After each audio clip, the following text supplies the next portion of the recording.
I imagine that right now you're feeling a bit like Alice, tumbling down the rabbit hole. Let me tell you why you're here. You're here because you know something. What you know you can't explain, but you feel it. You felt it your entire life. That there's something wrong with the world. You don't know what it is, but it's there, like a splinter in your mind, driving you mad. It is this feeling that has brought you to me. This is your last chance. After this, there is no turning back. You take the blue pill, the story ends. You wake up in your bed and believe whatever you want to. You take the red pill, you stay in Wonderland, and I show you how deep the rabbit hole goes. All I'm offering is the truth, nothing more.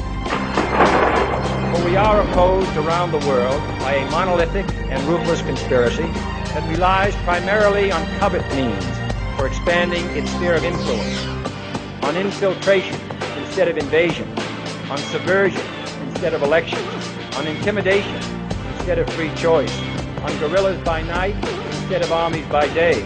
It is a system which has conscripted vast human and material resources into the building of a tightly knit, highly efficient machine that combines military, diplomatic, intelligence, economic, scientific, and political operations. Its preparations are concealed, not published. Its mistakes are buried, not headlined. Its dissenters are silenced, not praised. No expenditure is questioned, no rumor is printed, no secret is revealed. But I am asking your help in the tremendous task of informing and alerting the American people. And now, welcome to another episode of Down the Rabbit Hole. Here's your host from federaljack.com. It's Popeye.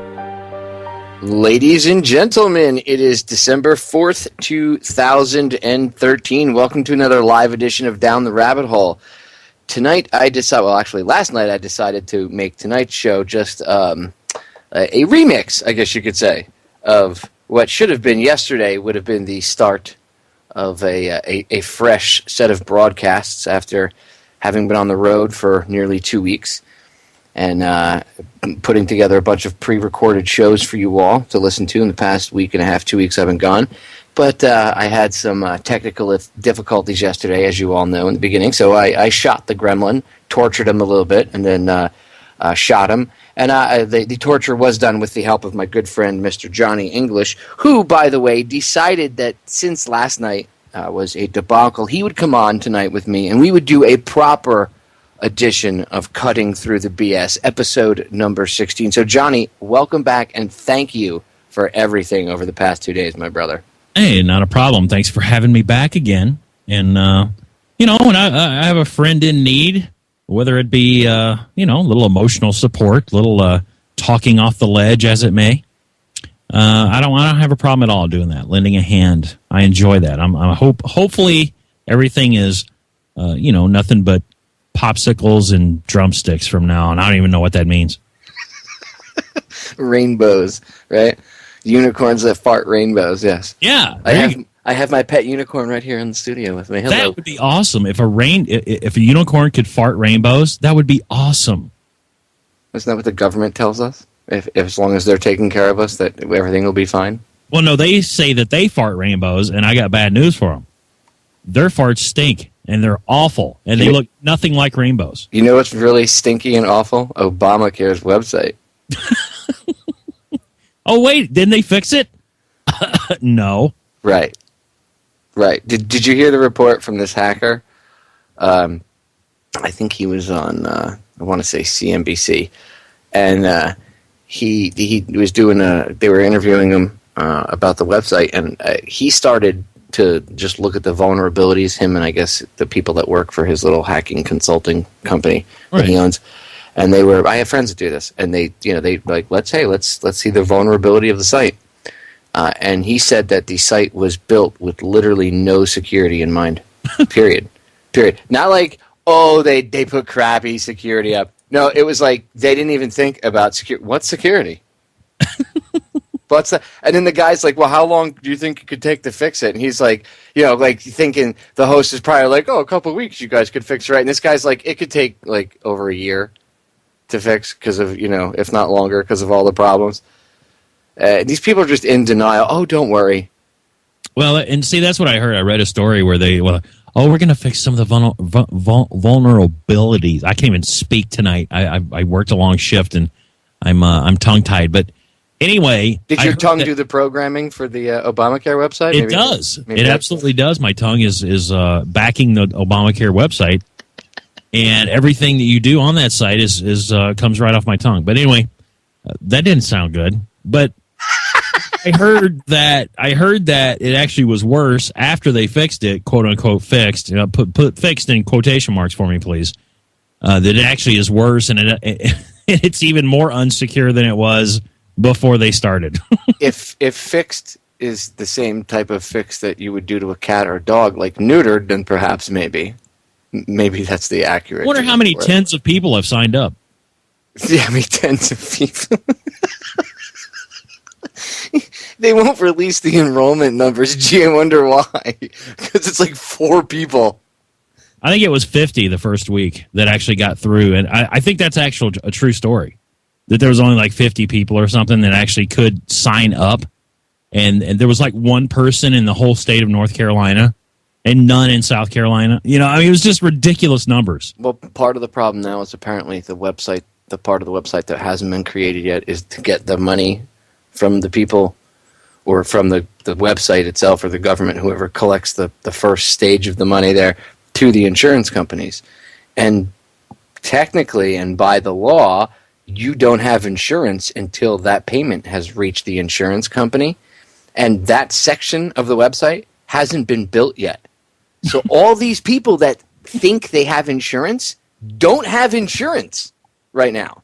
Like, you could sign up for it, but if you didn't physically get the money to the insurance company, you don't have insurance. It's literally like sending a check. Let's say you have car insurance. You know, you find this great deal on car insurance, and you send them a check to the address that they, put on the TV or whatever, and you think you have insurance, but the check never cleared, and you think all this time you've had car insurance. No, you haven't. No, you haven't until they get that in their fat little wallet. And trust me, insurance companies' wallets are extremely fat. Until they get that payment, you're pretty much not covered. You're out in the open. You're naked, as they say. So that means that all those people that are supposedly enrolled, none of them are.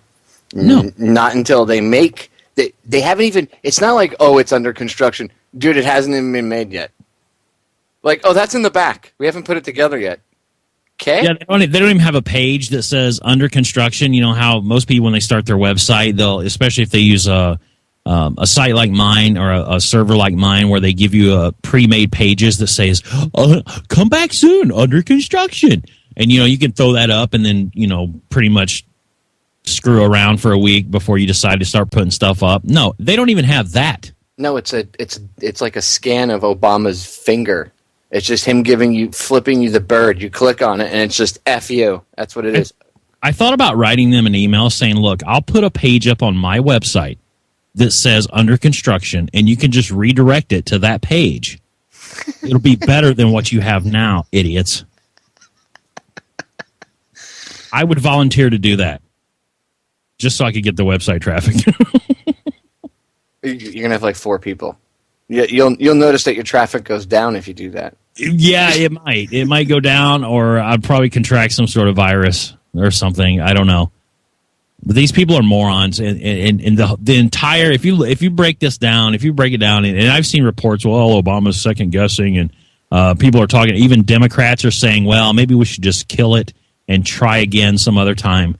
And he's standing firm, though. He's going to implement this socialist type healthcare system, regardless of what anybody else thinks. Yeah, well, that's like the band that was playing on the Titanic as it was going down.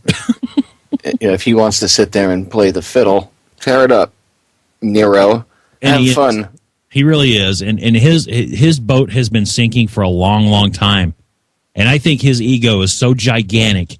His ego must be so enormous that he can't even see around it to see that the boat is actually going down. That's why Michelle is built like a linebacker so she can carry it for him. Hey. She's a healthy gal, right? Isn't she in charge of She works out by bench pressing Volkswagen Beetles. Anyway, I digress. We're not saying anything. She got some hips on her. She's probably a dude. Anyway, you want to? I want to play this. And down goes the stream. Yes, exactly. Where'd Popeye and Johnny go? Before I forget, I want to play this clip for you. The one I was talking about earlier. This hacker. Listen, it's like, I don't know, like 2.5, 3 minutes long. But listen to what he says. It's just, dude, like I said, not, oh, well, the security is crap. It's just security? What's security? Hey, why do we have to put that into a website where people are putting all their personal information in there and their social security numbers and perhaps checking account number? Why is that important to have security? Oh, please. We started looking at the website when we noticed a lot of the performance issues that were happening on the site. And basically started just poking and prodding a little bit, looking at the security, and we found out that it was pretty bad all around. And there were some things that we couldn't even disclose there because they were so critical in nature to public information that we weren't even able to show at the When you congressional say hearing. bad, It's so bad that he can't disclose it, meaning the reason they can't disclose it is because if they told people the vulnerabilities, it would just be like a fishing expedition for anybody that has even the basic level of computer knowledge. That's how dangerous it is for your personal information, for you to go onto that website and give any of your information to that website. Listen, it gets worse. Just listen. I mean, what can you get at? What type of information could you get at as easily as you suggest you can? Well, everything from hacking somebody's computer, so when you visit the website, it actually tries to hack your computer back, all the way to being able to extract email addresses, usernames, first name, last name, locations. All of those different things are available now on the website. And now, well, there's a lot of questions this raises. One is, can the site itself be fixed, and how long will that take? From your perspective. Well, this is a tough one because, when you develop a website, you develop it with security in mind, and it doesn't appear to have happened this time. So when they created this website, they kind of threw a lot of things together, mixed and matched a bunch of parts, and then kind of put it on the site to be used by the general public. And so when you have that type of website, it's really hard to go back and actually fix the security around it because security wasn't built into it. So it's going to take a long time to actually address. And we're talking. But it wasn't built into the website. Just so people understand, like, your basic blog where some mom blogs about her babies and how great it is to be a mommy and she loves cleaning spit up off of her shirt and all. That has security built into it. There are snuff film sites that have better security than this site. I couldn't make this up. It was not built into the website.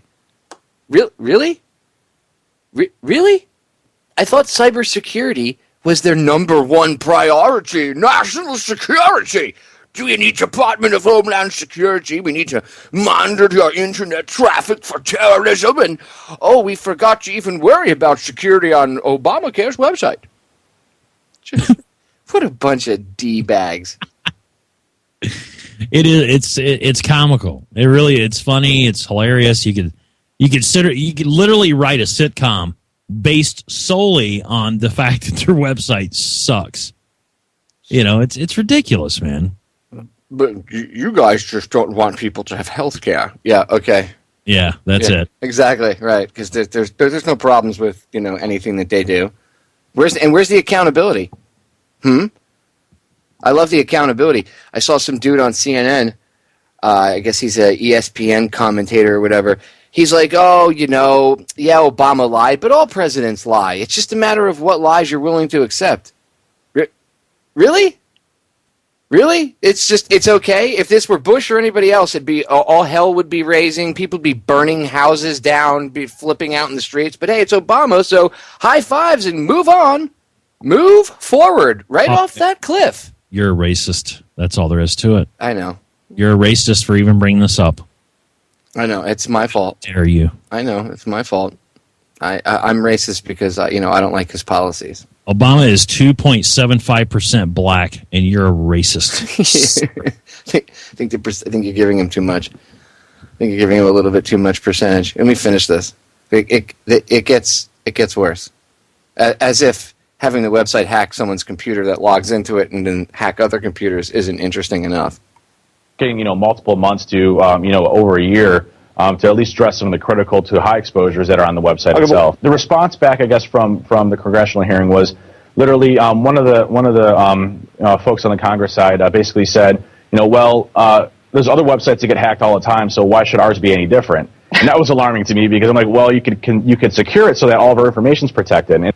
But very good. These are the people that, by the way, write laws.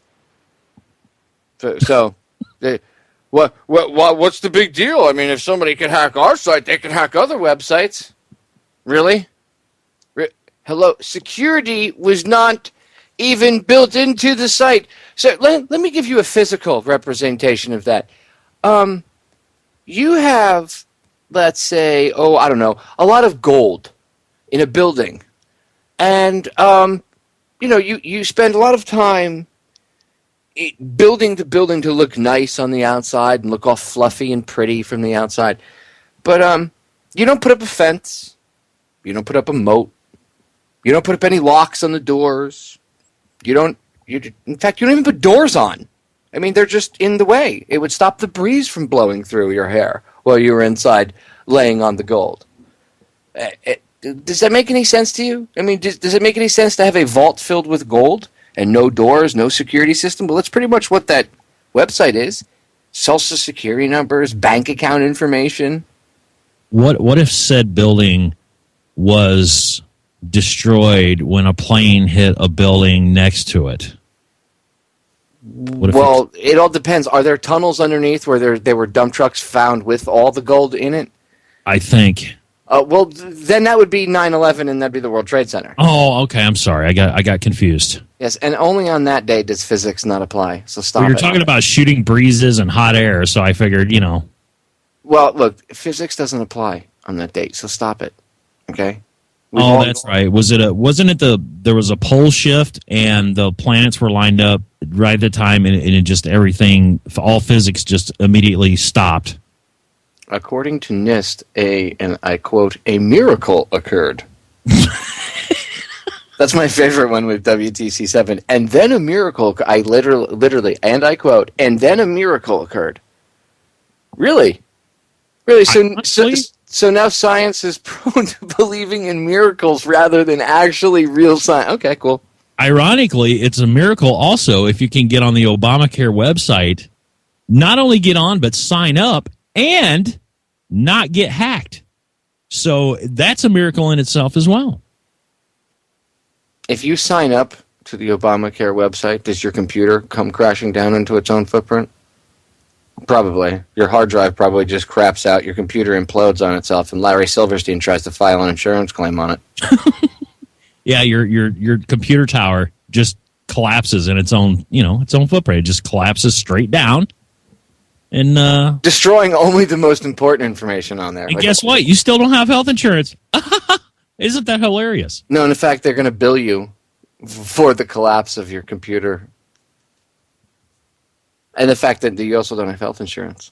Oh, that's right. You could go to jail. Honestly, I want to know, you heard the guy say it's going to take over a year to fix this. So, okay, now what? Now what? Oh, don't worry. Everybody will be signed up. Really? Are we still living in a land called denial? Must be a nice place. Well, I want to know if they're going to start arresting people for not getting. You know what? Honestly, everybody should. You want to know how you defund this? Everybody's like, "Oh my God, how do you get rid of Obamacare?" Just don't buy it. Nobody sign up at all. What are they going to do? Arrest the whole country? Try it. Try it. If nobody signed up, what would they do? If 3 people signed up, dude? That's essentially what has happened. Because if you look at the broad spectrum of the United States and you look at 300 plus million people in this country, and only 4 of them signed up.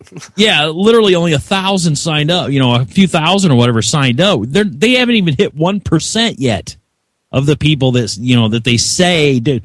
Oh, we have to create this because 26 million people don't have health care. Well, now 50 million don't have it. You idiots. Because their policies got canceled. Remember when you lied about that too? Yeah, I want to extend this little. I forgot to give this to the Obama administration and their math. My little golf clap. Just want to give you a golf clap for your math skills, morons. I want to give him a boot right to the teeth is what I would like to do, because this idiot stood up in front of all of America and all of the world, to be quite honest, stood up in front of everyone and said, you can keep your own policy that you have now. You're not going to lose your insurance. And now, after it's been shown that obviously he was wrong, because around 4 to 5... No, he wasn't wrong, dude. He just lied. He straight up just lied. It wasn't he was wrong. He just straight up lied. Well, yeah, exactly. He just completely looked right into the teleprompter, not the camera, the teleprompter, and lied.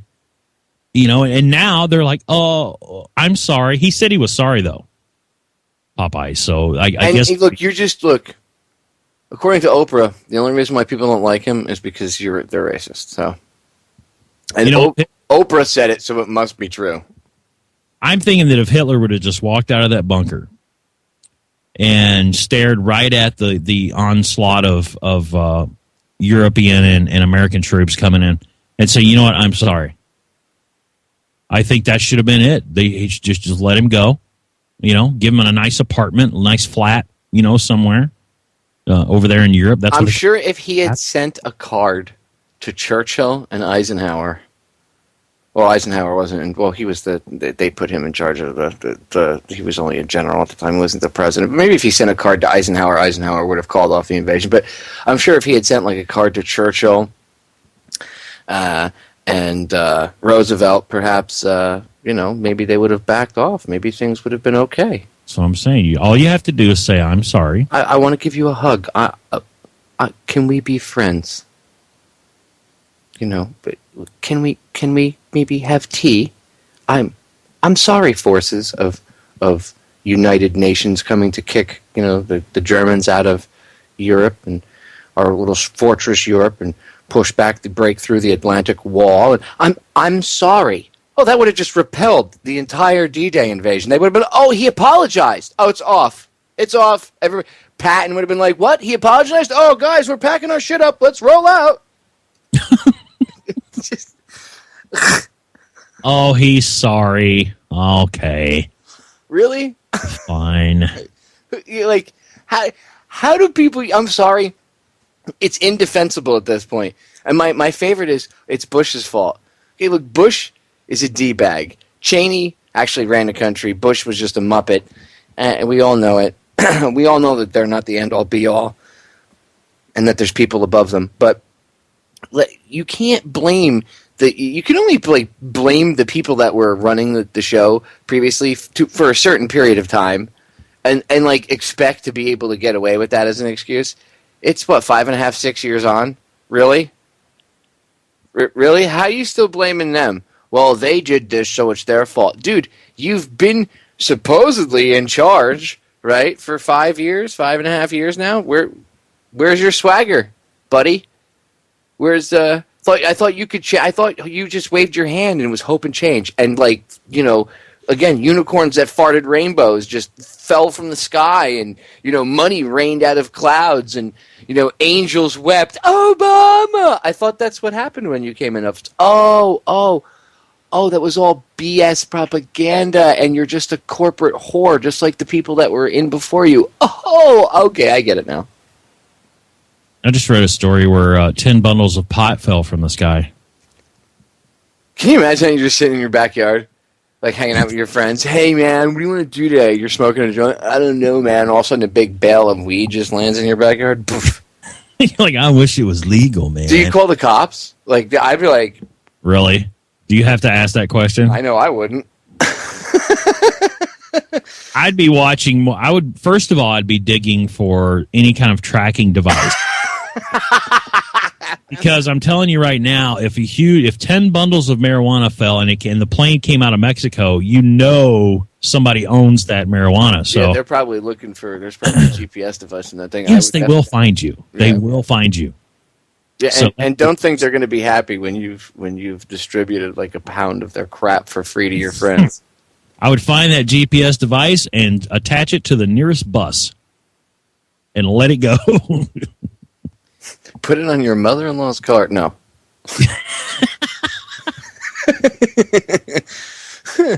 Stick it to the Obamacare website. Don't worry. They even the bad guys won't go to that thing and touch it. They're afraid of it too. Well, they've tried and they couldn't get on. They don't want their personal information being hacked. Exactly. No security ever built into it. Ever. Wasn't even in the plans. So what security? Don't worry. Oh, stop. You people. It's a government website. Of course no one's going to try to hack it. Okay. I just want to know their explanation for that, again, because they say that their focus is, oh my God, national security, cyber security, hackers, oh my God. And then you don't put the how long have they, security. How long have they been touting that they're going after cybersecurity? How many years have they been? That's what I'm saying. Thrust that up there in the forefront. That's what I'm saying. It's like, guys, just so you know, no cybersecurity on your Obamacare website. Idiots. Yes, these were sarcasm, ladies and gentlemen. Okay, we're going to break. Stay tuned. When we get back, we'll leave Obamacare on the Titanic. Or I guess it is the Titanic. We'll move on to other things. Stay tuned. Episode 16, Cutting Through the BS, is underway. We are back, ladies and gentlemen. Before I forget to address it, if you're going to the Listen Live page right now at this very minute while you're listening live, if you're listening to this in the archives, it won't be an issue for you, but if you're listening live, it probably is. The DTRH Listen Live page, I know, looks a little screwed up. It's under construction, and I didn't get a chance to finish it before I came on air tonight. So it looks a little odd. Just go over to truthfrequencyradio.com and go to the chat room there. There's a player above it. I'm on it just fine. I'm on it. Well, you can see the chat room. You just can't. There's no player there. I have the player's MIA right now. I don't know, Popeye. I don't know. Yeah. That's all I'll say about that. So, the other thing I wanted to throw out here before I forget, something I told you yesterday. I told you about off-air yesterday, and I completely forgot with everything that went on to talk about this. And that would be my trip to the USS Alabama battleship, which has been turned into a museum since the 60s, and I never got a chance to see it. And while I was out on a road trip, I happened to be passing by it, and I took the extra couple hours to stop, and I'm glad I did. It was a very cool thing to be climbing all over. I felt like a kid again. It was fun. But the interesting experience I had getting in was what I wanted to talk about. And I told Johnny about this, and he was even taken aback by it, and was just, he had the same reaction I did. My wife was actually quite taken aback, and anybody I've told this was pretty much like, really? So I'll share it with you all. And then I'm going to give you the phone number and the email for you to contact them and let them know how you feel yourself, because it's important. I mean, after all, you know, if you're going to go visit this memorial park, at least you should know this. So, if you're a veteran, now I don't mean if you did 20 years and you're retired and you have your retirement card. If that's the case, then you don't have to worry. But if you're a veteran who got out before 20 years, if you're a disabled vet, you say you spent 8 years in, 10 years in, 15 years in, but maybe you got your leg blown off in Afghanistan or Iraq. You don't get a discount getting into the USS Alabama. If you're fully retired or active duty, well, then you get in for free. But if you're a disabled vet missing a leg, limb, anything like that, you don't get in, you have to pay full price. Now, that might sound petty of me to say, but does it make any sense that active duty can get in for free, or somebody that did their full 20 and has a retirement card can get in for free, but an actual disabled veteran with a veteran's VA ID can't even get like a $2 or $3 discount? I mean, if you have AAA or something else, you can get a discount, whatever. But does that make any sense to you?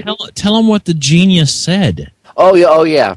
I said to her, well, I'm a disabled veteran. I said, and I'm 100% disabled. So I said, do we get any type of discount? Not that I was, I just wanted to see if they gave one, because on the website it said that we were allowed in for free. And they charge everybody $15 a head to get in. So I said, all I asked was, hey, since I'm 100% disabled, is it possible that you give 100% disabled, even if it's not, is there because I know some people will say, well, we give only to 100%, not if you're, anything lower, which I've seen, which is still stupid. But I wanted to see if that was their policy, because at this point now I wasn't even caring about the discount.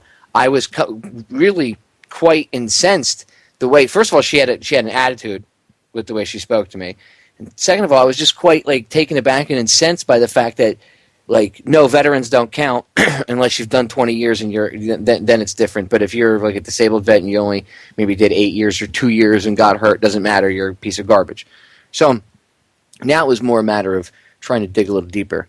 When I said that to her, and Johnny's right for pointing this out, she said to me, well, maybe if you were in a wheelchair. What that says is she didn't believe me, and she thought I was lying to her. Okay? Now, I'm not lying. Okay? I am 100% disabled. In fact, in 2 weeks, I have to go for another surgery. I'll be taking a couple days off because I have to have one of my ankles rebuilt. And I'm going to be in a cast for a month. I'm going to be laid up. I'm going to be in a wheelchair, actually, for a while, too. Kind of sucks. But such is my life. Well, then now you'll be able to get in free. Oh, well, yeah, see, if I went back now, if I road tripped it while I had the cast on, I'd probably... No, though, I don't know, because, maybe it's only her that would give me that courtesy. I wouldn't want to push it, I mean, I'm just a scumbag veteran. Anyway, my point is, it's stupid, okay? I find it offensive. What about these 18, 19-year-old Marines that get sent over? And it doesn't matter. I know the wars are crap, but the point is, they join for usually the right reasons. They want to do good, they want to help, and they've been brainwashed into it. Once you're older, you understand things at a different level. When you're that age, you don't. Trust me, I've been there. And these kids get a leg or an arm or something blown off. They can't even come back and go to the USS Alabama, which is a World War II battleship museum since the 60s. They can't even get a couple $1 discount. I find that a little offensive. I don't care about, not even so much for me. The way their whole attitude about it was it pissed me off. And people can say, well, Popeye, blah, blah, blah, veterans, blah, blah. I don't care what you say. Maybe it's a personal issue. I found it offensive. So any other vets out there that feel that they might want to let the people that run the USS Alabama know how they feel. First of all, if you're going to call or email, I expect you to be professional.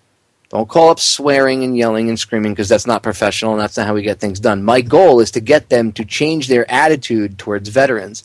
And if you call up yelling and screaming, that's going to defeat the purpose right off the bat. So let's be on point, keep our heads on a swivel, right? Be AJ squared away. And if you call or email, I do expect you to be completely professional with them. But let them know how you feel as a veteran. And tell I'm sure you're all disgusted by it. Anybody that served, if you have, a veteran's ID, if you can prove that you served, whatever, there should be a couple different forms of ID that they accept, and they should give them free entrance. There shouldn't even be a discount. They should give them free entrance. Okay, it's a museum it's pretty much a World War II museum on the inside of the thing. Okay, and there's other pieces of equipment all over the property. There's no reason that the people that served in this country shouldn't at least get free admittance to a friggin' museum about them serving. So I just found it to be, I don't know, agitating, I guess you could say. So I'm going to give you the email, and then I'll give you the telephone number.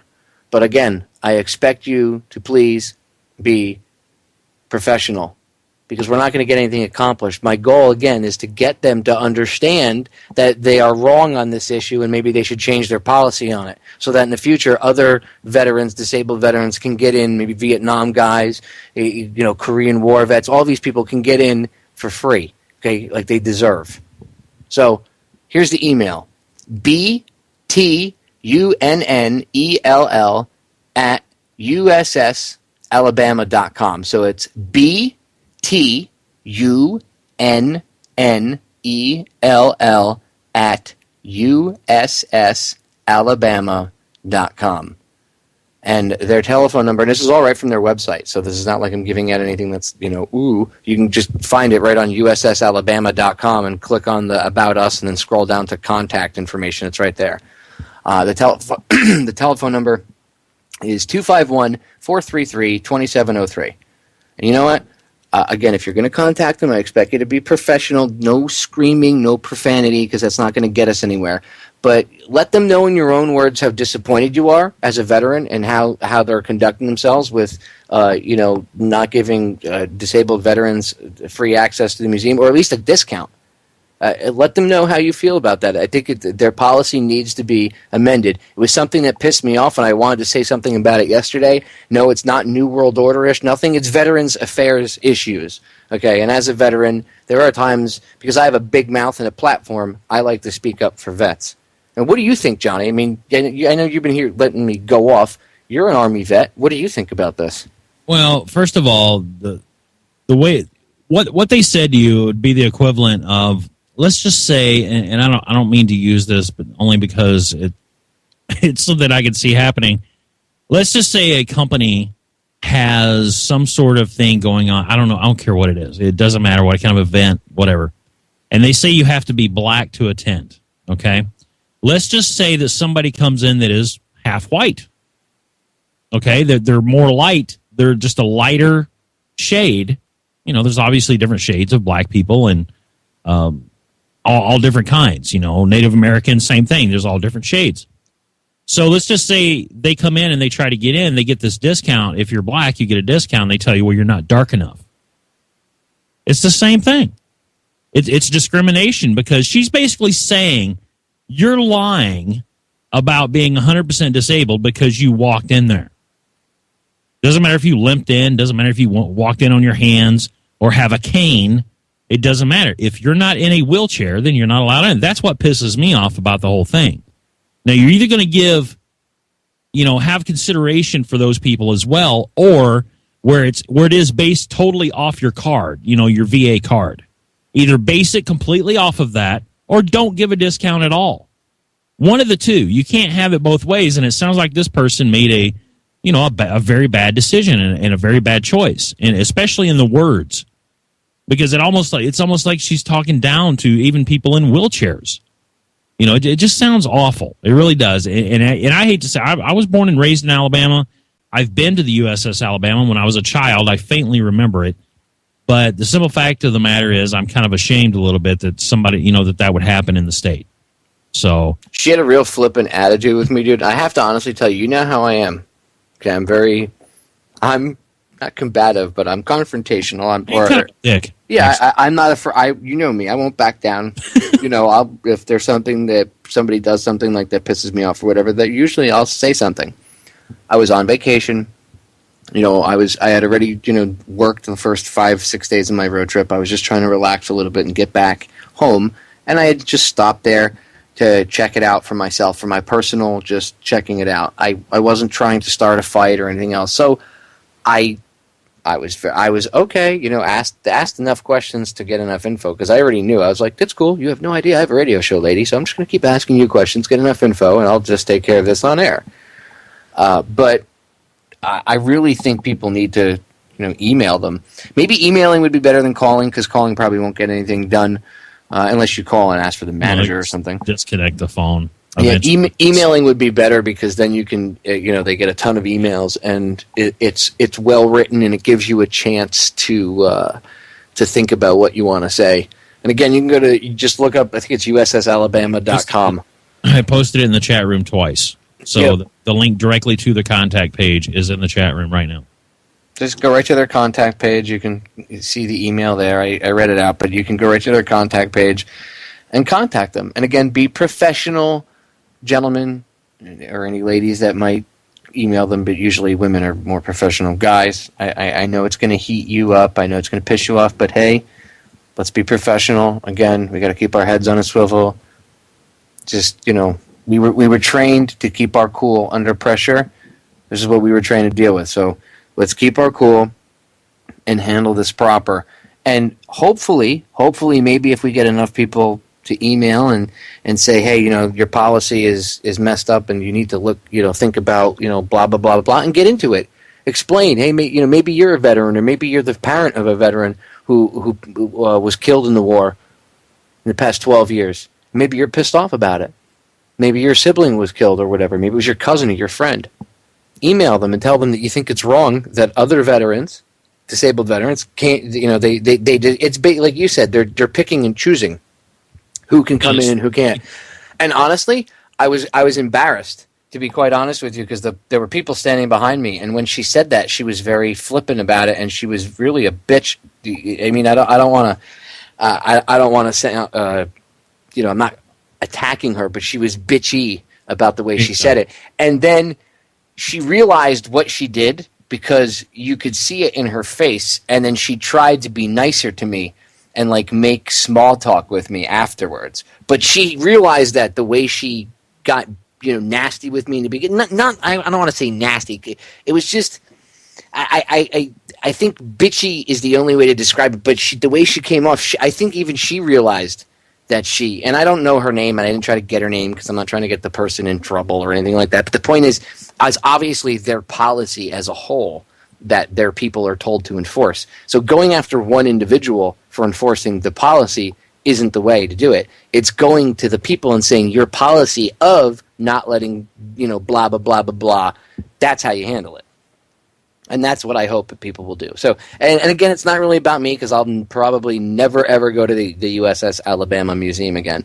But because of my experience, hopefully we can change it so that in the future, other veterans can at least get in. And who knows, maybe we can, make it possible for other people. So, again, I just felt like going off about it. And, when I told Johnny about it yesterday, he was like, wow, it's pretty effed up, especially when I told you about the comment she made about the wheelchair. And I even said to her, well, I'll be in a wheelchair in a few weeks. And she looked at me like I was lying.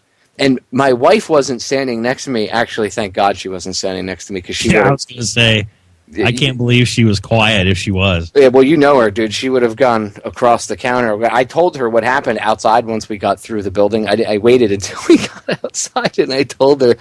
And did she start taking her shoes off and her earrings out? Right, yeah, dude. I'm gonna go in there. No, she started. I was like, oh god. She was like, are you kidding me? She was pissed off just like I was, because it was kind of embarrassing, because it was the way she said it and how loud she said it. Like, the people behind me obviously heard her say it, and it was like, wow, like very disrespectful, and I don't know. It was just it wasn't the right. You know how you got to pick and choose your battles. It wasn't the right time or place. So I figured I'll say something on air, let people, do things the proper way. And don't say, oh, I don't want people emailing and go, Popeye couldn't get in. It's not about me. I want you to email them addressing their policy and how, picking and choosing who's allowed to get in and who they think is what's the word I'm looking for?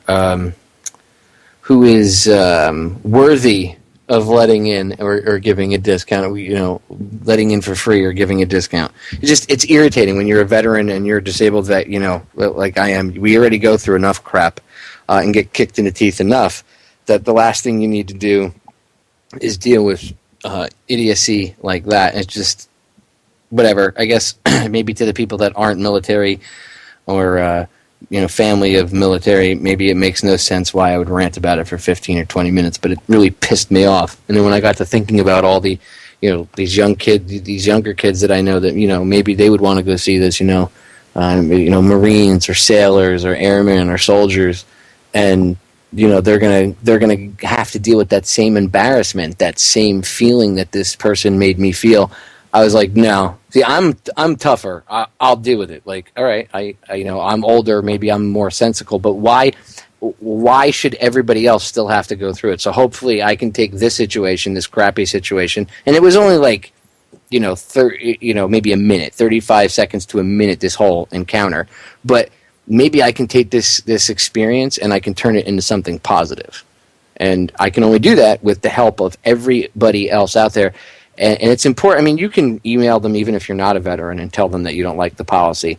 but it's really strong if it comes from veterans, if it comes from family of veterans. And you know, if you're not a veteran and you feel like saying something, email them. Just go to the USS Alabama page, and the contact page, and the email's right there. But again, please be professional. Don't be rude. And if you ever get a chance while you're out on the road, I do suggest that you go check out the museum, because it is pretty cool to climb all over the battleship. An interesting factoid, I know this has nothing to do with what I was just, the whole thing about their policy, but that ship is actually smaller than the Iowa-class battleships. She's a South Carolina-class battleship, so they were actually smaller. The Iowa-class were bigger, like the USS New Jersey. By the way, I'm on the site right now under latest news. It says Popeye of FederalJack.com banned from the USS Alabama. Whatever. From now on. That's cool. So, I went there. I got all the videos and photos I need. Latest news, folks. That's cool. hey, look at it this way, man. At least you're not Barack Obama. Yeah, true. That's always a bright point, dude. Anybody that wakes up in a really bad mood, or you get some really bad news, just say, hey, at least I'm not Barack Obama. You know, it makes everything better. I bet you their website works better than Obamacare's website. All right, I'll leave it alone. I'll stop picking on Obamacare for the evening. Well, that's fine. But Obama makes GQ's 25 least influential people, I guess. Oh, wow, the media is falling out of love with him. Oh, wait, that's because 2016's coming up. That's right. Hillary. Well, there's talk of ending term limits and all that good stuff. Oh, term limits, schmerm limits. They should just make him a dictator and just call it a day. Well, he's a king already. What are you talking about? It's a monarchy. This isn't freedom here. What are you people crazy? Dude, what are you talking about? We live in land of the free. What? Bro, I have an SUV. I watch Dancing with the Stars and Monday Night Football. I don't know what you're talking about. Sir, you're delusional. Look, Monday Night Football and Family Guy told me that I live in the land of the free. And by the way, America is the best country ever in the whole universe. That's right. They always win the Olympics and all that stuff. Yeah, we're number one. People are like, dude, what are you being a dick for? Okay, because this whole American exceptionalism thing pisses me off. That's why. Because we're not exceptional. We're not the exception to the rule. I know we're taught that, and I know we're taught that we're God's gift to the planet, but we're not. And that's part of this problem, because we have that attitude. We're so disconnected from reality that people, when you try to tell people, hey, look, the war in Iraq was wrong, you're an unpatriotic dickhead. No. Well, you're a liberal retard. No, by far. I'm not liberal. In fact, liberals don't like me either. So that's fine. But it's just stupid, because you have this mindset where people are starting off from, look, America's a great country. It is. Don't get me wrong. It's a great country, and it was founded by some of the most bright people on the planet at the time. Okay? Forward thinkers. Yes, some of them that were nefarious parts of secret societies. I know. The point is, the idea, the experiment is definitely a grand one. Self-governance. The problem is it's been taken over, and now you're taught, you're brainwashed that everybody's exceptional if you're an American, and that means that you can do whatever you want. You can, we can invade people's countries. We're the world police. And we have this distorted view of reality, because when you go outside of this country, you realize that that's not the way things are. And you realize the outside world's view of us is drastically different than our view of ourselves. Okay? And it's not a good one. I mean, people used to look up to us in this world, and now they don't. And, I don't know. People are going to get pissed at me. I'm going to get emails. Oh, you're hating on America. No, I'm not. This country is awesome and has the potential to be awesome again. The problem is right now, it's like having an awesome car and the D-bag driving it. He's driving down roads that have huge potholes, and he's trying to take, it's a Lamborghini, and he's trying to take the friggin' thing off-road. They're just not driving it properly. They're not maintaining the vehicle as they should. The vehicle is still good. It can still be salvaged. Of course, we can never go back. That's another misnomer. We have to go back. Why would you go back? everything. Technically, yes, we are moving forward. That's why these idiots use the word forward, because it's forward march right off the cliff. Yes, they're communist crap, but it's also they understand that people in their brains we want to evolve, we want to move forward. The powers that shouldn't be understand that we are all evolving and moving forward, right? Which we all are. We can't go back to being ignorant and being ignorant of what's going on around us and unplugged, but we can go back to a basic. What we can go is forward with the understanding of being good to each other, and that would lead to almost going back in time where things were much simpler and people got together more and there was more community, because that stuff's been bred out of us. That you can bring back to life, but you don't have to go back in time or reverse the way we do things to that much of an extent. You can still be more modern. We don't have to go back to like living in the woods with no electricity, is what I'm saying. We can be modern and still have that open-mindedness to work with one another, that community. Right now, that has been bred out of us. That's why people are so afraid of each other. That's why they're taught to be afraid of each other. Look how effed up things are.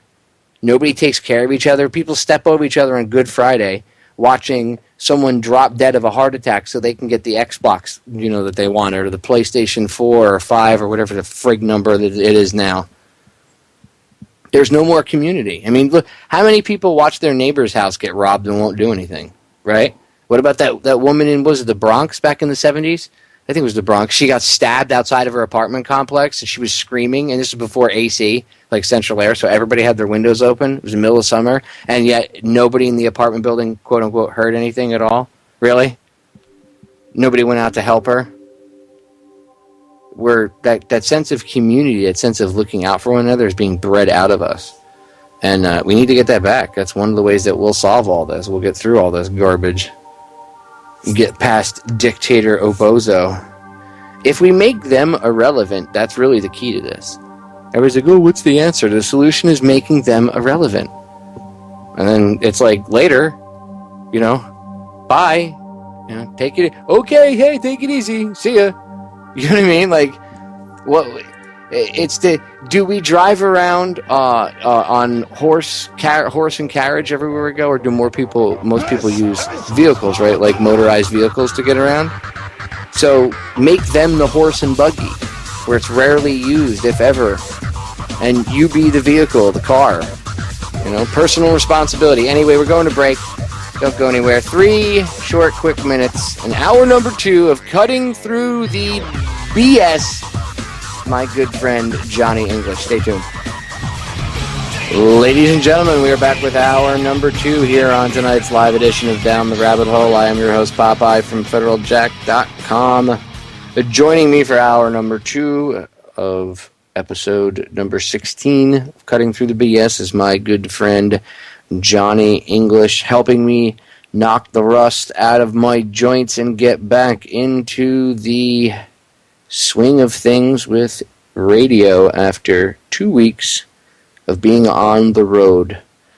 The one thing I noticed about this country, the one huge thing I noticed about this country while I was driving, is the infrastructure is substantially worse than it was 14 years ago, the last time I went on a road trip like this. Yes, it's been quite a while. I mean, I've driven back and forth up and down the East Coast, but I got a chance to drive a little bit further out around West and around the South this time.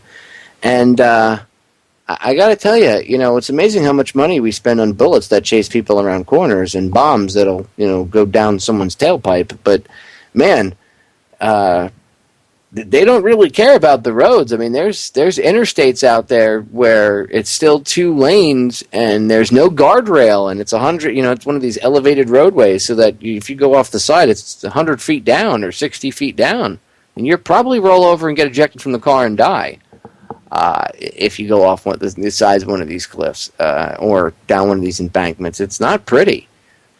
And yet, hey, let's not spend money to upgrade that. No, that would be foolish. Well, I mean, I know. Popeye, you're asking too much. Johnny, what say you?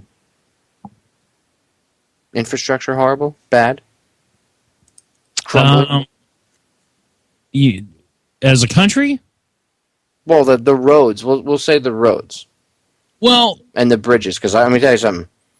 I drove over some questionable spans, my friend. Well, here's the deal, and this has been going on for a while.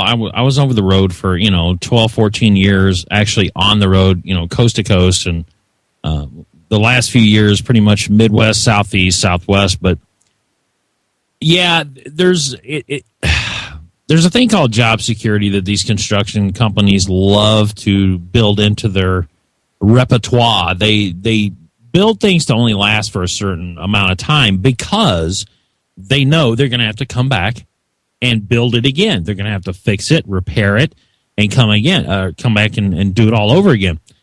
Does the technology exist where they wouldn't have to do that? I believe so. I absolutely believe that we have the technology to, and here's why I believe this. I was involved in creating a road, making a 2-lane into a 4-lane, and they used a certain process and a certain kind of asphalt that can really, it can be used anywhere, but it really works well up here in the Midwest where it gets very cold. The temperature change is so drastic. And we did that back in 99. The road is just now starting to have little grooves in it. They've had to patch it a couple times, no big deal. But this road has lasted an extremely long time. Now, other parts of the country, this is constant. It's a constant rebuilding process, and now they've gotten to the point where it's they can't keep up. There's not enough money to keep paying the construction companies to keep coming in every 2 years or every 3 years or whatever and totally rebuilding everything. The money's gone. First of all, they just print it. The money's not worth anything anyway. They just print it, and then they give it to someone to come back and do the same thing. If they would have done it right the first time. And see, that's the key. That's the key. This country used to be about doing it right the first time. Years and years ago, they did it right the first time. Then all of a sudden, things changed. And now it's how many times can we do it the wrong time and pay 4 times more for over the long term? Nobody has a vision anymore, Popeye. Nobody can see past the nose on their face. That's the problem. I've seen it in corporate America. I've seen it in companies that I work for. The current company I work for right now, they can't see past that nose on their face.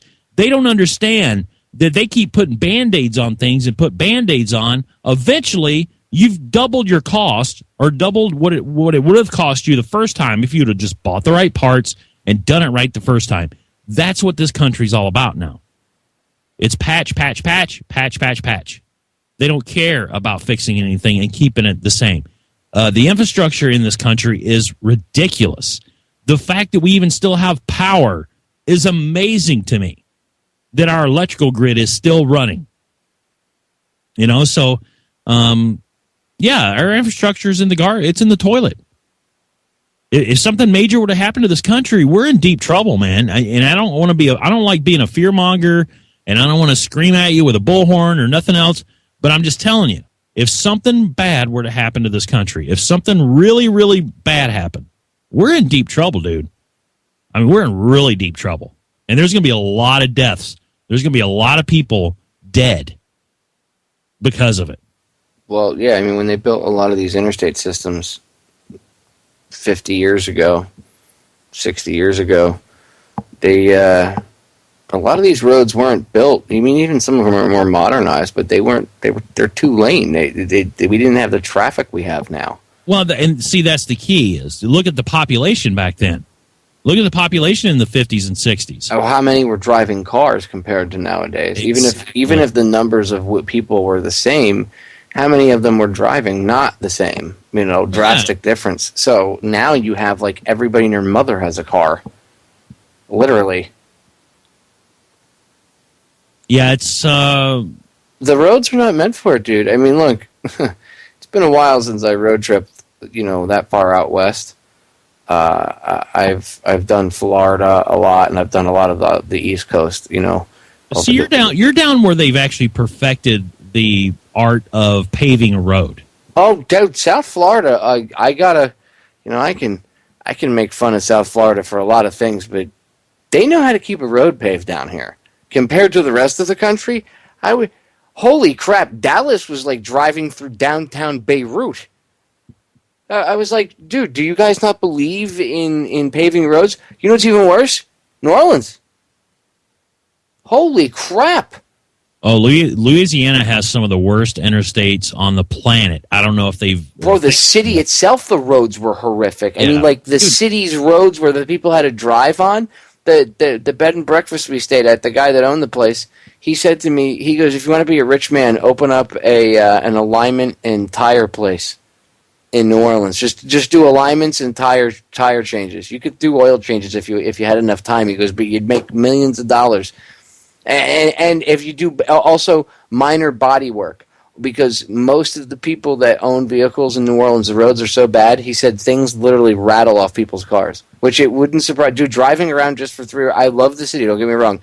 I love New Orleans. That city is awesome. The flavor, the people, everything, the energy, it's awesome, but their roads blow. And it's because, obviously, the people there are waiting for the government to pave the roads. Obviously, they're who pave the roads, so the government will do that. And obviously, the government does not care. I mean, they're so corrupt. Dude, these roads, honestly, are horrible. Like, what are you people in the city that are not the city itself, but what are the people that are running things? What are you doing with the money? You should be fixing the roads. What are you doing with it? Whose pockets are getting lined? I mean, does nobody realize that the reason why these cities go downhill is because you have corrupt scumbags running them, and then they pocket the money and steal money, and it happens every time. But yeah, our infrastructure is horrible. Anyway, but it's better than a lot of places in the world, obviously. Oh yeah, let's take a look at cities like Kuala Lumpur. Okay, and there's a reason why I bring that up, but I'm not going to get into the details. I've talked about it before. But Kuala Lumpur in Malaysia, if you look at the city, find it online somewhere and look at the city. Look how modern and beautiful that city is. I mean, it really is. It's very modern looking. It's more modern looking than just about anything we have here. So if you take a look at that and then our idea, my idea before I found out about this, before I found out and saw pictures and all that stuff, and before I actually took the virtual tour, when somebody said Malaysia to me, all I thought about was grass huts and dirt roads. That's it. That's all I thought about. The world is much different than what people tell you it is, and it's much different than what your perception is. And because people are so dumb and because they're so lazy, they won't go out and try to look for themselves, and that all goes back to do the research yourselves. I'm about ready to go off in your chat room, by the way, but I'm trying to do a show with you, so there's some things going on in there that I want to... I don't even bother. I don't look at the chat or anything. I have to close all that. I have to minimize it. I know. But dude, I'd get sidetracked in like 3 seconds. I have ADHD. Are you kidding me? Oh, wait a minute. That doesn't exist. Yeah, it doesn't exist. Except I do get distracted, so I don't know what the hell I have, but short attention span, maybe? Well, yeah, and I try to... I pretty much ignore it in my show as well, but... And not to offend anyone that actually comes in there, but irregardless isn't a word. I was going to say that's not a word. I will break out the grammar Nazi on you. Shut up. Irregardless. I don't even know why I say that. I think it's an Alabama thing. I really do. I think it's an Alabama thing. So I almost said it again. It almost slipped out right behind it. It almost came out. So, it goes back to doing the research yourself, and don't believe everything you hear about other countries, because most of the time what you're hearing and what you're being fed, especially through mainstream media or through some other outlet like that, mainstream outlet, it's going to be wrong. And we've been ready. Look at all the things, Popeye, that's changed since you and I were in high school or in grade school. Look at the history that we were taught. Look at all the different things that we were taught back then. And now look at what we found out for ourselves. You know what I mean? And it's hard not to see that, but other people are so blind and they're so immersed in their own selves, their own self-loathing and their own pocketbook and their bank account and their status in the community, that they don't even care. They They just still, and that's how racism keeps going. That's how all these different battles between each other keep going, is because people are just dumb. They're too dumb to find out for themselves, period. And it's sad, but you actually see a lot of parents actually standing up now to the dumbing down of their kids. That's what you see, these parents standing up to Common Core. I actually have another interview with Charlotte Iserby I did about a month ago. I'll be airing soon, all about Common Core, and about they have she's releasing a special 8 DVD box set all about how it's all different speakers and researchers, including herself, speaking about how the educational system is being, transformed. And in Common Core, I'm glad people are standing up and saying, look, this is communist, this is garbage. It is. But it doesn't stop there. You can't stop at communist. Communism is a red herring. It's really Illuminism. I've explained this. Adam Weishaupt, blah, blah, blah, blah, blah. Karl Marx didn't really write the Communist Manifesto. Go read None Dare Call a Conspiracy by Gary Allen to have a better understanding of what I'm talking about. But the point is, I'm glad people are standing up, because Communist Core, Common Core, this is all part of this brainwashing. That's why people are so ignorant, dude. That's why people have no idea. I mean, I think about this the way we were taught in school, and I think about the things that they said to us and just the way it was presented to us, and I look at true history and I'm like, can you say two different things? And then, I mean, even now it's even worse. And now it's, I don't know, now it's even more twisted. It's like got this weird political correctness. That political correctness crap was just starting to come in when I was a kid. When I was in my teens, my late teens, the political correct thing was starting to become popular or whatever, or being pushed or whatnot. So I kind of remember straddling both worlds, what I'm saying, before PC-ness and that. But I wouldn't want to be a kid now, I can tell you that. My God. I mean, it ended at least when you went home. Now there's Twitter and Facebook and YouTube, and my Lord. And then the kids are not taught to defend themselves. They're taught that it's not if you're picked on by a bully, you should curl up into a ball. What are you, getting attacked by a bear? You should play dead. I mean, really? Ugh, I could go on, dude. School is totally different too. Tell me they don't. I mean, our places look like institutions or whatnot. What was I bringing up? What did I bring up last night? It was something. The new catchword, the new catchphrase. Common Core, is that it? Yep. Yeah, Common Core sucks. Just so you know, Common Core is ridiculous. First of all, it's a dumb name. And secondly, it's the same garbage under a different name. They just called it something different over the last few years, since we were in school and even before that. Common Core is ridiculous. It's and what did you call it? What did you say? It was more of a what did you say about it? I can't remember exactly what you said. You compared it to something like communism or something. Well, that's what it is. It's Common Core. Even Charlotte Iserby, I've had her on before. We've talked about this. We've broken down what this is. It's the Sovietization of the United States, which is something Ronald Reagan signed on in the 80s to do with Gorbachev and the whole glasnost thing. Go read a Deliberate Dumbing Down of America. DeliberateDumbingDown.com is her website. You buy the book. But she gives away the PDF, I think, for free, if I remember correctly. Charlotte's a great lady. I love that woman. She is literally one of my favorite people on this planet. I have no problem saying that I love her. She's like my grandma. Actually, she's not even like my grandma. She's only a little bit older than my mother would be. So, I guess she could be my grandmother too. But yeah, she's like an older motherly figure. But it's cool sitting down and talking with her. You're talking about like the New World Order and like the Illuminati, and you just want to have milk and cookies with her. I told her that, and she chuckled. She thought it was funny. I was like, "Wow, man, it's interesting who you meet along the way.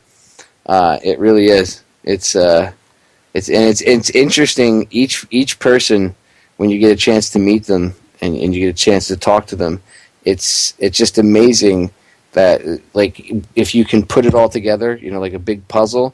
It's just amazing the level that this whole thing takes on. And I can't remember the guy who said it. This goes back like supposedly, I guess at least 100 years or so, even further. And I can't remember who said it, but there's a quote that says, and I'm going to try to, this is going to be paraphrasing it a bit, but something along the lines of, the conspiracy being woven is so vast that the general public, their minds won't be able to comprehend it. And I can't remember who said it, and you can look that up, I'm sure, Google that, me paraphrasing it like that, how I worded it, and I'm sure it'll come up. I can't remember right now who said it, and there's debate of whether or not it was really said, and blah, blah, blah. But anyway, I digress. So, yeah, Communist Core. Just look up Charlotte Iserby. In fact, I got to air that interview I did with her. I just, taking 2 weeks off to do a road trip. I'll get it ready I'll either air it before I have surgery, or one of the days that I take off when I have surgery in a few weeks, I'll air it. But she knows her stuff, ladies and gentlemen. DeliberateDumbingDown.com, and the other website she has is AmericanDeception.com. That's her son's website. For $50, you can get a 3-year subscription to the site, and you can literally download all of the information, all the stuff on her site. One of the books that she's got digitized on that site is it's in PDF format. It's the only copy of that book that I know of, or that she knows of, that still exists, because they all got bought up. The guy that sold it to her, I think, for $1 a page. So it was like, I think it's 3,000 pages, so it was like $3,000 she paid for it. But the guy that owned it, the Rockefellers approached him, or a member of the Rockefeller family, or I should say somebody working for them at the behest of them, we'll say, approached them and said, "Look, you name your price, and we'll give it to you. We'll write you a check. However much you want, $10 million, $10 billion for that book, we'll give it to you." And he denied it, and he sold it to Charlotte for $1 a page.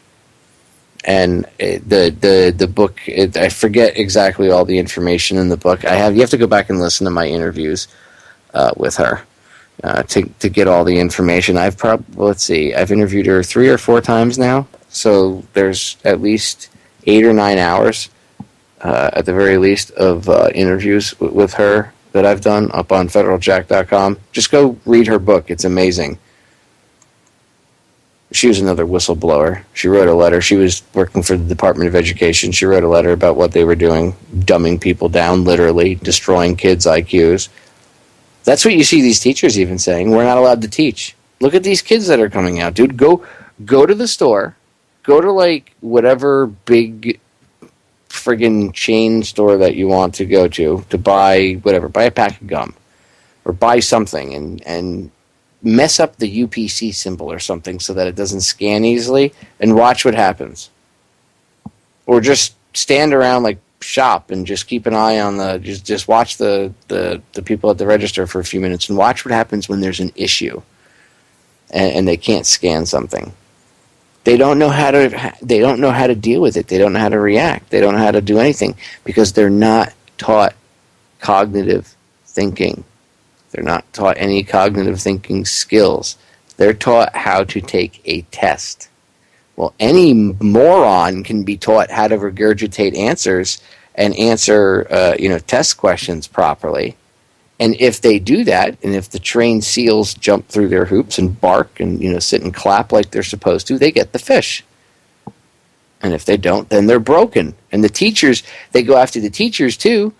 And they'll fire teachers or whatnot because they'll say, and parents are for this because parents don't get it. They'll say, the teachers, it should be, like productivity based, so that if the student fails the test, well, then the teacher gets blamed for it. And there's parents that like that because on the face of it, I guess they could say, the kid, the teacher's not doing their job, so my kid's not, passing these tests.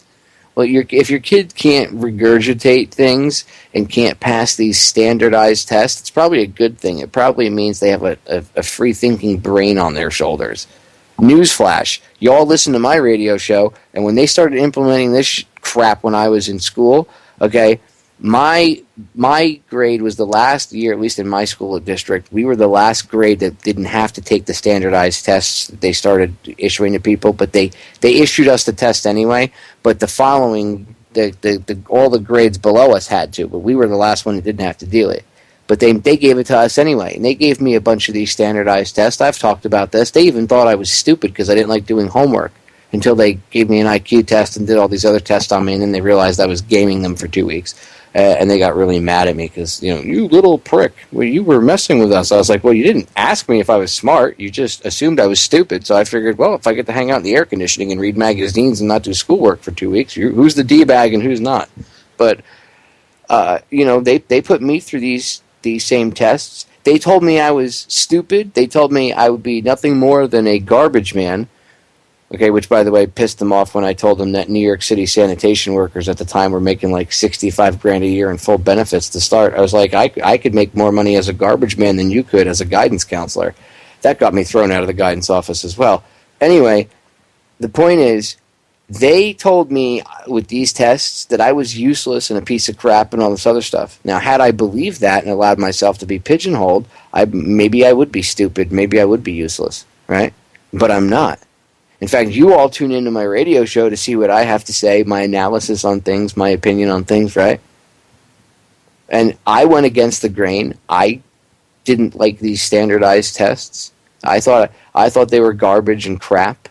A lot of the stuff we were being taught when I was in school wasn't challenging. As soon as I changed up my curriculum, my grades improved. Oh, it's amazing because I was actually doing the schoolwork that, if I feel you're wasting my time, I'm not going to do it. And that's how most kids are, because a lot of kids are intelligent. They've survived the vaccines and the fluoridation to a certain degree. And then that's what the factory-like training is for. Your children are a product. Johnny, you have a kid. Your kids in public school are products. The school's like an assembly line. Your child is the product.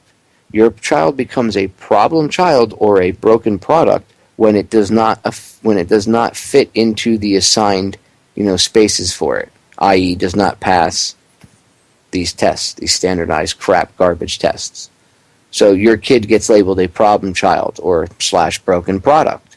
Because remember what Rockefeller said, I want a nation of workers, not a nation of thinkers. Remember that. Remember who funds the Department of Education. Remember that. I want a nation of workers, not a nation of thinkers. And what's our school system based now? School to work. School to work. School to work. I'll repeat what Rockefeller said one more time. I don't want a nation of thinkers. I want a nation of workers. School to work training. Are you getting it yet? Are you getting it? Your child is being trained to be a wage slave from the time they are little. They're also being taught that government and the state is God and that mommy and daddy are stupid. That's another thing. So maybe you should pay attention to what your children are being taught in public schools. Or even in private charter schools, because it's the same garbage. Charlotte and I have talked about that too. I have to air that interview. It's an imperative. Stay tuned, ladies and gentlemen. Don't go anywhere. 3 minutes. We are back, ladies and gentlemen. Final segment of tonight's live edition, Down the Rabbit Hole. It's good to get the rust out of the joints. Stretch the legs a little bit. Rust in your joints. By not doing radio for 2 weeks. I say you get rust in your joints. Not going off, not ranting. Well, I still ranted once in a while, but they were mini rants. They weren't very good ones. They weren't me going off. It wasn't radio quality rants. So it feels good to flex the muscles, the radio muscles, as it were again. Oh, I always forget to do this. It slips my mind because it will. If you go to federaljack.com under the store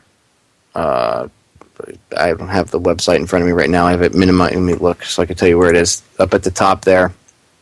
It's what? 1, 2, 3, 4. It's 5 over from the left, right up at the top header.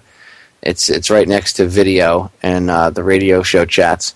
It says store. If you highlight it with your mouse, 2 things will pop up. It'll say 4 terabyte hard drive, and the second one underneath says special JFK 50th anniversary signed limited edition copy of Me and Lee. And what that is Judith Baker, when I was in Dallas, I had her sign we had a couple boxes of her books that she was selling because Chris Milligan, Trine Day was there. There was a bunch of books all over the place. And I took a couple boxes and I had her sign them. It was the 22nd. She signed them, like that day, whatever. But I had her sign them November 22nd, 50th anniversary, and she autographed them. And basically, I'm getting rid of them for her. I'm selling them for her, so she didn't have to take them back because she doesn't live in the States. She lives outside of the country, and for her to send all this stuff back and then mail it out and sell them over the course of time would just cost her an arm and a leg. It would actually cost more than it cost to actually print the books. So I'm holding the physical books for her, and if you order a book from her, you'll get one of these special edition 50th anniversary ones. And if you want to order it right from me, you can do that. I set up a PayPal button and everything. Judith already knows about it. You can go right over to federaljack.com. It's under the store link. Click on it. It'll bring you to the page, and you can pick to either buy 1, 2, or 3. If you want more, just tell me, how many you want, or order however many. It doesn't matter. The shipping's included in the price. The point is, I have about, I actually sold a bunch of them today. I have about only 2 boxes left. I got rid of almost one of the entire boxes that we brought with us, already. But I only have a couple boxes these left. So, these signed, November 22nd, 50th anniversary editions are limited edition, I guess you could say. And it's the most recent printing of the book, so it's got all the most up-to-date information. It's the paperback. And if you haven't gotten the book and you want to support Judith, because that's what it's all about, right? Helping each other. That's why I'm helping her. You can just, again, go to federaljack.com under the store header, just click it, and the little pop-up will drop down, and you'll see it'll be either the 4 terabyte hard drive or the book. Just click on the second one, which is the book. It'll open up the page for it, and bam, you can order the book right from there, or you can order it from Judith. But if you order it from me, it's actually easier because I'm the one that physically has them. And I throw in a free Truth Frequency Radio bumper sticker with every order of her book, and some federaljack.com swag like business cards and flyers. And if I have any free DVDs burnt laying around, I throw them in. Like I have a couple copies of a film a friend of mine made called Wake Up Call. I'm sure many of you have seen it, put together by a guy goes by the name John Nada. And I have probably about, 15, 20 copies of it left. So when people order the book, I throw in a copy of that too. Free copy of the DVD, whatever. So it's just some free swag I throw in. Again, it's $30 and it includes shipping, that's actually a pretty good price. And like I said, it's autograph special 50th anniversary edition. And I completely forgot to plug it yesterday. And I did spend a pretty good amount of time putting it together for her. So if you want a copy of her book, Me and Lee, purchase it. And I promise you won't be disappointed by any means. And you'll have her autograph. So it's kind of like a piece of history. So with that being said, I can move on from the plugs because I never plug anything like I'm supposed to. I always forget to. Oh, by the way, don't you have a show tonight live after you get off with me? Yes? No? Yeah, actually I do. Oh, okay. You want to plug yourself? Because I know you work real hard. No. No? No. You don't like yourself? No, I came on the show to hang out. I know, but you go ahead, give yourself a free plug. No, I might be egotistical. Okay, Johnny's an egotistical prick. I'm egotistical and untrustworthy, sir. I don't want anyone listening to my show ever again. Well, okay, if you feel that you want to listen to Johnny's show, you should No, don't even say it. Okay. If you say it, I'll hang up. Oh, you kill me. Yeah. So anyway, tune into Johnny's show afterwards. It's midnight to 1, right? 5 days a week. Yeah, something like that. I like you. I think you're trustworthy. So anyway. Did you hear about the Florida cop that was arrested for refusing to remove his Guy Fawkes mask in an Obamacare protest? Wait, a cop? Yeah. A cop had a Guy Fawkes mask? Mm-hmm. Apparently. Please, do tell. Yes, a Florida police officer was protesting U.S. President Obama's newly implemented health care law, and he had been arrested because he refused to take off his Guy Fawkes mask. Erickson Harrell, 39, was wearing a mask, a black cape, and holding an inverted American flag when police approached him in Plantation, Florida, which is not too far from where I live in Miami. It's in the county right north of me, Broward. Harrell told officers he was protesting Obamacare, but the police report notes he refused each time when he was asked several times to remove his mask and produce some form of identification or tell us his name. Hold on. Yes, in Florida, we have this old retarded law that was aimed at the Ku Klux Klan that made it illegal to run around with masks in public. Oh, now I see where we're going. Okay. So under this old antiquated law aimed at the Ku Klux Klan, they're going after people wearing Guy Fawkes masks. The Guy Fawkes masks. Yeah, hold your tongue and say it. That's a tongue twister right there. So a cop was wearing a Guy Fawkes mask, and then another cop, did he show his badge or anything? Because you know how the cop club is. I guess he told them, I'm a cop, when they found because he had a gun on him, in his waistband, which is not illegal. Obviously, it wasn't open carry. I don't think he was even openly carrying it, but he said, I'm a cop, and I guess they saw his ID or whatever. They didn't arrest him. They only gave him a summons to appear in court, which, by the way, that's technically being arrested.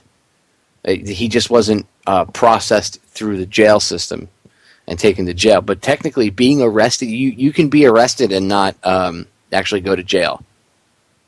The arrest is more of a, like when they put you under arrest, meaning you're being held there, and then they issue them issuing you the citation and you signing it is literally a form of being arrested. And then I guess when you sign the thing and they let you go, pending that if you don't show up for court, then they'll issue a bench warrant for your arrest. And then you will get physically picked up and put in the paddy wagon. But obviously, I guess they extended him that courtesy because he was a cop, but. He was a North Miami Beach police officer, and Plantation's in Broward County, which is the county above it. But, I mean, it doesn't surprise me that these cops did that they arrested one of them. Dude, the state police down here got into it with the city of Miami police, was it a year and a half ago? And one of them, a state trooper, pulled over a city of Miami police officer. Oh, I saw that. I remember that video. In his cruiser because he was speeding, and that was a big problem because still like 100-something miles an hour. Dude, the city of Miami cops, they were getting out of control. So the state troopers were getting pissed at them, and then they were going back and forth. And then the city of Miami cops smeared human feces all over a state trooper's car. I mean, this is what cops do to other cops. I mean, really? Like, should these people? These are the people that we say should be the only people that have guns. Right? The people that are smearing human feces all over each other's cars because they're pissed at each other. They're professionals. Yeah. Mm-hmm. Right. Professional frat boys. That's what they are. and well, that's why they call it the Fraternal Order of the Police, sir. That's the club. Don't even get me started. It's the club. And by the way, I'm not a cop hater. Okay. I'm not either, by the way. I have friends that are police officers and sheriffs. And I just don't think that we have to have this police type state. I think it should go back to peace officers and, walking the beat. And I think if you're a police officer in a city, that you should have to live in that city. I think that would cut down on a lot of the police brutality problems because a lot of these cops that act the fool what's live in those cities. Actually, what's cutting down, and I forgot what district or what state it was in, but they actually had cops wearing cameras on their... Like if they wore glasses or if they wore some sort of headset, there was actually a camera, like a GoPro type camera, that they have to wear on their head. Yeah, but is it streaming? Because, it's like a dash cam. If they just take the recorder out or, lose the camera footage. Well, yeah, I don't know if it's actually I doubt very seriously it's streaming as they're going, but maybe they have a device to tell whether or not it's been tampered with, like a black box, like it's completely locked up. But then again, you got to trust, that the people that are pulling it out of the car and actually reviewing the film are actually being trustworthy as well. So, that would be an issue. However, they said it has cut down on reports of police brutality and other things, police being dickheads and, stuff like that. So that's something that's, I kind of like that idea, to be quite honest. Streaming would be good, but then you're looking at a lot of bandwidth. Cops with Google Glass. Yeah. Exactly. That would change a lot of things, I think. It's got to, but see, the thing is, it's got to stream it. It doesn't have to be live streaming, but it's got to stream it to an off-site location somewhere, like someplace the cops can't get to, right, or call a friend and have them delete it, because that's what happens. Yeah. Third party. Neutral third party. Yeah, neutral third, yeah. Good luck with that, but, Well, and there you have it. Are we ever actually going to be able to completely trust the police? No, we can't, because we don't trust anyone. Nobody's trustworthy anymore. So everybody finds something wrong with somebody, so, people are more apt to do it than others, and people are more obvious in what they do. But you have to have that third party or somebody, like you said, that's neutral. But is there really a neutral party? Because I grew up in a policeman's family. I grew up in, my stepfather was a policeman. I saw all the Southern justice. I saw all the underhanded shenanigans that went on behind closed doors. I had to watch the same stepfather basically pistol whip my mother. All right, and he didn't go to jail. Nobody told. She didn't tell. She was afraid to tell. I was just a kid. I was in like 8th grade, so I'm not. I'm not going to tell, because he was so overbearing, and you're afraid that he was going to beat the crap out of you. And part of the problem are the police unions, because as soon as a cop does something wrong, they close ranks, and then they say, oh, we have to protect them, and the police department and the chief is always, and the lawyers too, because then the lawyers, everybody says, I don't understand why they just don't admit guilt and then move on. Well, yeah, it might, in your eyes, in the general public's eyes, restore faith in the police department or that officer or that police chief, but the lawyers who really run things, at the end of the day, are telling them no, because if they admit that they made a mistake, if they apologize for what happened, that's them admitting that they made a mistake, and if they admit that they make a mistake, they are liable. And lawyers don't want that. Remember, the lawyer's job is to keep you from making a legal mistake, right? That's technically what they're supposed to be doing. So their attorneys tell them, no, shut your mouth. Do not say anything, because it could be used against you, which it could be. If they say, oh, look, we're sorry this happened, our officer was wrong, guess what? That's what that is. That's admitting guilt. And that opens them up to a legal suit.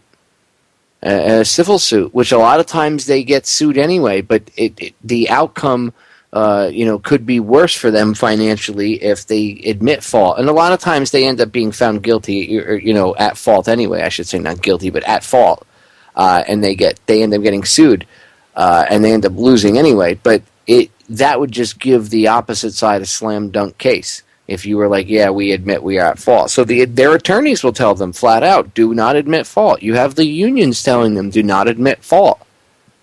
And that's the problem. Because it's always, the attitude is, again, that they're a special breed, and if you're in law enforcement, then it's okay to make mistakes or lie or speed and do the thing because, you're doing it for the right reasons. No. In fact, if you're in law enforcement, you should be held to a higher standard. I said this before. You should be. Of course you should be held to a higher standard. You're there to set an example. You're there to keep the peace. If that's what you're not the thugs that they've become now, but the peace officer from when I was a kid. You're there to keep the peace. You're there to set an example. Okay? You're not there to run around being thugs, beating people up, taking their money, shooting people, tasing people, killing their dogs. Okay? You don't get special privileges. You should be held to a higher standard if you're a police officer or a sheriff's deputy or a government agent or in the military. You should be held to a higher standard than the general public. Why do you think the military has its own set of rules? You think the Uniform Code of Military Justice is the only rules that the military members have to follow? Wrong. They have to follow regular law plus the UCMJ. The UCMJ holds them to a higher standard. Okay? Doesn't matter if you think so or not. That's the whole point of it. And that's the way that everybody, and I'm not saying the military is perfect, by far from it, but that's the way that everybody, if you wear a badge, if you wear a uniform like that, if you animate a costume like that, you should be held to a higher standard. Because if you're not, look what happens. You get thugs. It's like the mall police. What happens if you give the mall cops just utter authority and power to do whatever they want? And they can shoot people and beat them up. And what happens when you give the mall police that authority? What happens? They become DHS. I have to deal with guards at in trucking, places that trucks roll in and out of every day. Those people think they are so big and bad because they have a little bit of power. Most people, you give them a tad bit of power, they lose their minds. And you got to wonder what the psyche is. These are people that couldn't become cops. They actually couldn't pass the test, or they just waited too late in life or something. Now they think they got a little bit of stroke and they abuse it daily. So just think about that on a bigger scale. A police officer that has way more power. There's some good cops out there, but there's a lot of bad ones. Well, unfortunately, I used to be able to say, well, there's more good ones than bad ones, but not anymore. And that's because they've weeded them out. They've weeded out the good ones. They forced the good ones out. A good one will open his mouth at maybe roll call or something, and all the other cops will sneer at him. Maybe play pranks on him, put stuff in his locker or whatever. Do things to drive that person out. If you're not one of the boys, if you're not doing this crap, then you're out. It's absolute it's just stupid at a very base level. It's like jockish high school retarded behavior. Unacceptable. Maybe people think that's cool. If you do, then you should stick your head in the microwave and do the world a favor, because you're not helping anything any. Seriously. This is dumb. What is this, Beverly Hills 90210? Look, if you're a police officer, you don't have any special rights. You don't. In fact, I feel that because you have that badge and that uniform, it doesn't make you a superhero. It doesn't make you a special class of citizen. It makes you a citizen that decided to look out for other citizens. Good for you on that. But if you joined up for any other reason, then you should take the costume off. You don't get any special rights just because you have that costume. That's the problem. People will join for the wrong reasons. They'll be attracted to a position where, I can speed and I can abuse my authority and get away with it because I have a badge or I have a costume. So that's their reason for wanting that job. Not because I want to help somebody or because I want to do right, but because of the perks, the quote-unquote perks that job affords. Yet we have to look at all of this and figure out where the root cause of it is, and a lot of it is at the base of it. And again, the mindset of the police too, the way they're being trained now is different. They're being trained that the American populace is, Al Qaeda. And you're right. The security guards, you give them an iota of power. These people amaze me. I look at them. I'm like, you realize you're a security guard, right? Like when you get off of work and you go home, you're not special. I see the same thing with these TSA agents when I see them walking around in public with their uniforms on. They walk around with this attitude of, yeah, I'm TSA. Yes, so? Trained, sexual assailants? Really? I don't I don't think you're tough. Well, I applied for that years and years ago when they first started that. It was not on the grandest scale as it is today, but they were one of our little airports here close to town. And I applied, and I found out how much they were making, and I'm like, nah, I'll pass. They were only like making $35,000 or something. It was just not to snub my nose at $35,000, but give me a break. If you're responsible for that kind of if you're supposed to be responsible for our airline security, and you're supposed to be the one you're the middleman between terrorism and freedom at the airport, and you're making $35,000 a year. Really? You really think those people aren't going to abuse that situation? How many reports of TSA agent rummaging through bags, stealing jewelry have you heard? How many stories have you seen of that? Oh, I don't know what you're talking about. TSA is fine, upstanding citizens. Fine, upstanding people, yeah. I don't know what you're talking about. I haven't heard one complaint against TSA. As far as I understand, TSA saved us from like 8,000 terrorist attacks. You're right. I haven't heard one complaint. I've heard thousands. Hundreds of thousands. You're right. There isn't just one. It's like potato chips. They want to arm these a-holes. There's congressmen and senators. We should arm TSA. Really? They steal like dollar bills out of old ladies' purses. And you want to arm these scumbags? Really? That's not the kind of person you want to be arming and giving like authority to kill people. Just so we're clear on this. The fat, sweaty guy with the toupee sliding off the top of his head, who's salivating, looking at your 5-year-old daughter, yet not the guy you should be letting touch her. And just so we're clear, maybe you're, I don't know. That's why I don't fly anymore. Used to like to travel places, exotic places that you'd have to fly to, but I haven't flown since people could smoke on airplanes. Wow. Can I ask a question? I know that we've only got like 3 minutes left, but like, what was the point of having a smoking section on an airplane? You're in an effing tube. Unless you partition it off with like... Not only are you in a tube, plastic. You're in a pressurized tube. Yeah, like...